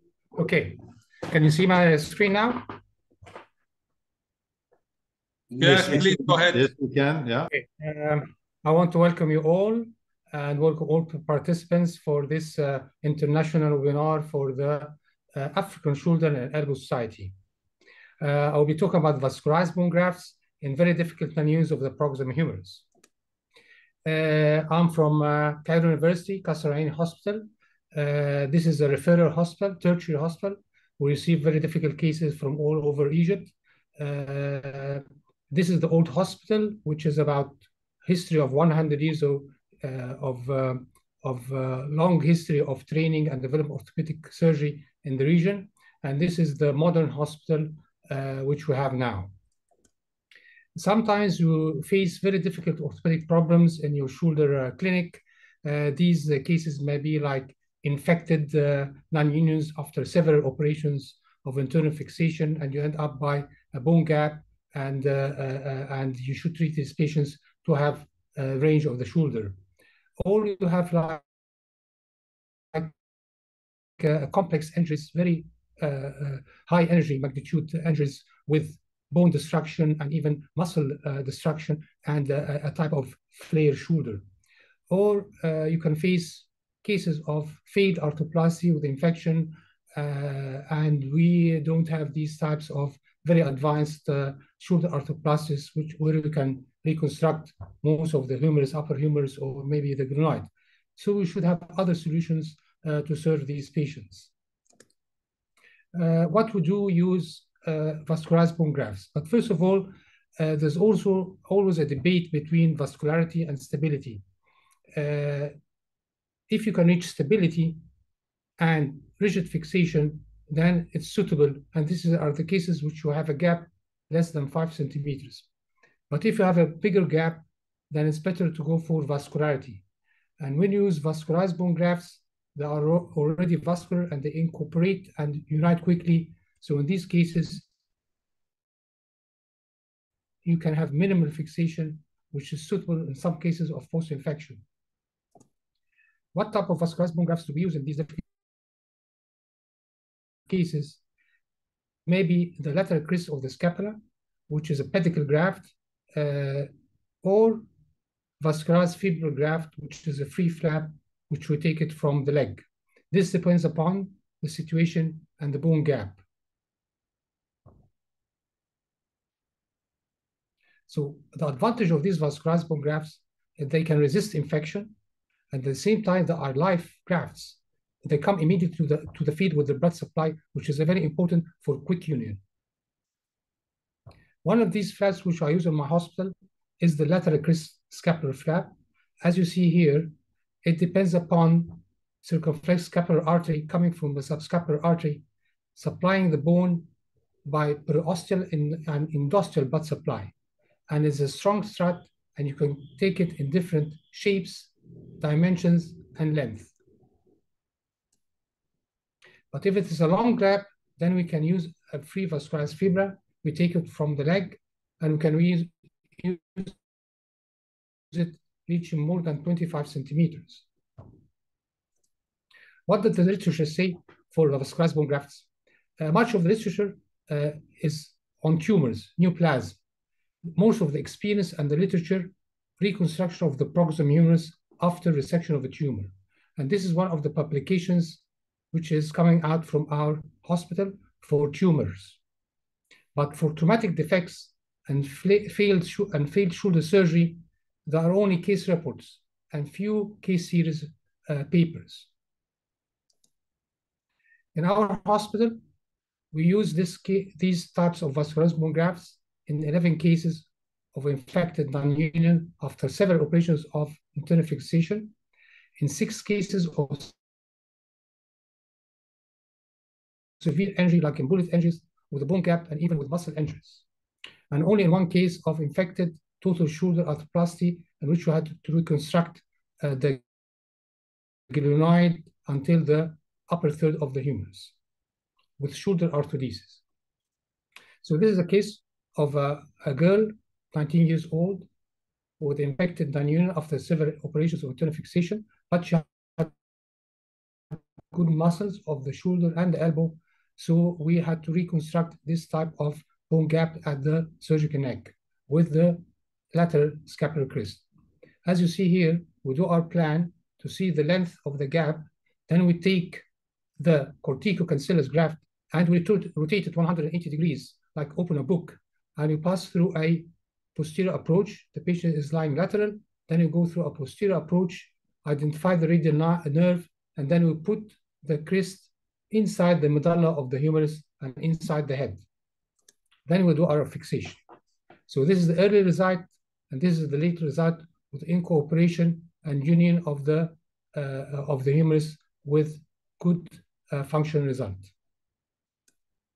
Sometimes we face these cases, a young child, growing child, with abscess of the upper third of the humerus beginning from the surgical neck, but he has good muscles and good elbow and good vascularity. So in these cases, the gap is more than 5 centimeters. So we have to take a free flap, which is the fibula. We take it from his leg with no morbidity, and we transfer it with microsurgical anastomosis to the arm with minimal fixation, as you see here. And after some time, there is hypertrophy of the bone and reconstruction of the whole humerus. As I said, we use a medial approach, identifying the vessels, and we do our anastomosis end-to-side on the main vessels with a good functional outcome. Sometimes you face these cases of severe injury with bone gap and destroyed glenoid and flaky shoulder.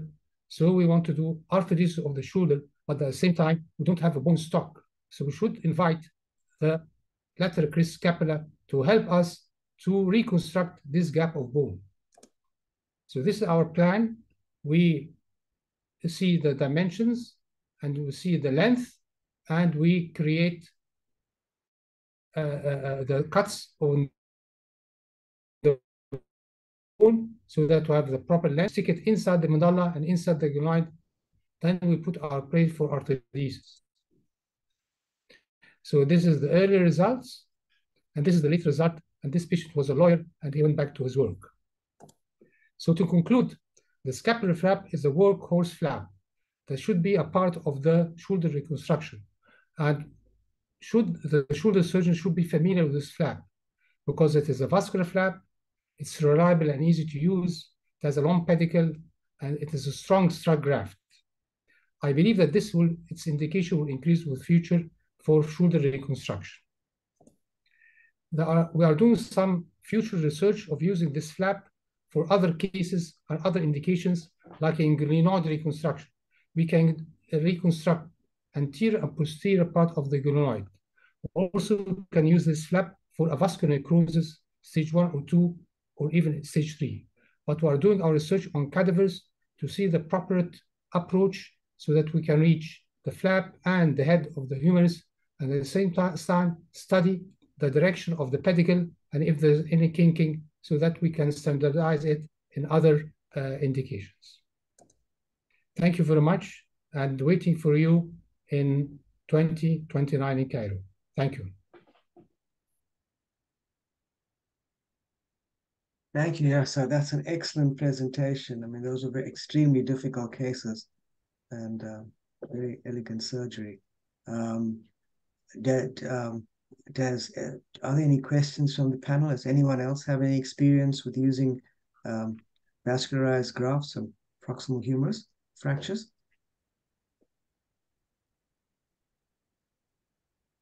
Wasim, your hand is raised. Oh. Okay. Yeah, very impressive, Prof. Al-Safuri, very impressive. We've used the fibula in two of the mid-shaft bone loss cases. I mean, it's long surgery, it's difficult surgery, and we get a plastic surgeon in. Are you doing this yourself, or do you have a plastic surgeon to come in and do the work?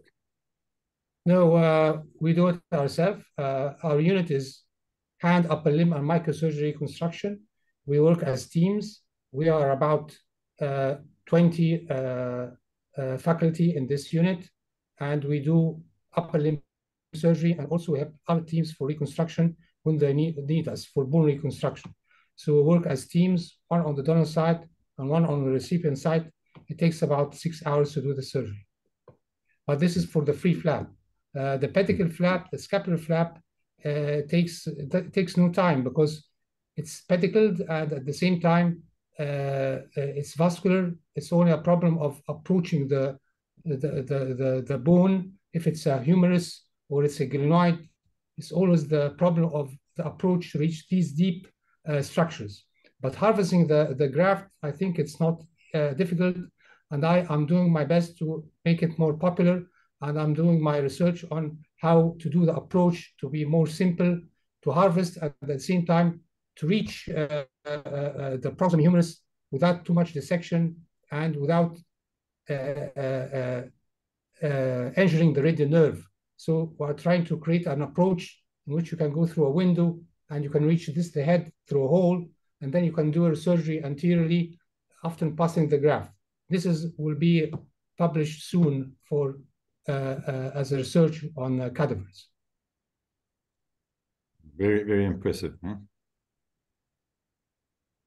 Well, I think I'd like to take this opportunity on that very high note to firstly commend Yasser. That's really unique research coming out of that I think you're proceeding with, and impressive for both Egypt and our continent. But I'd like then to take this opportunity to thank everyone for their participation. It's been an excellent meeting. Thank you very much for making your time available and your comments. If there are no other further questions, I'm going to very briefly bring this meeting to an end with a special thank you to the speakers, and in particular to all those who've made the time to register and attend the webinar. Thank you, guys, and good night. Thank you all. See you later. Bye. Thanks. Bye. Well done, everybody. That was brilliant. Thank you.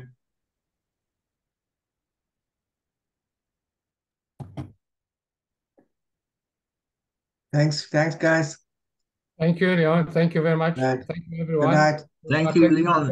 Thank you, Steve, for the nice moderation. Yeah, it was a very nice moderation. And I think it's a nice beginning for our society, the African society. It is. Excellent. Yeah. Good night, all. Thank you.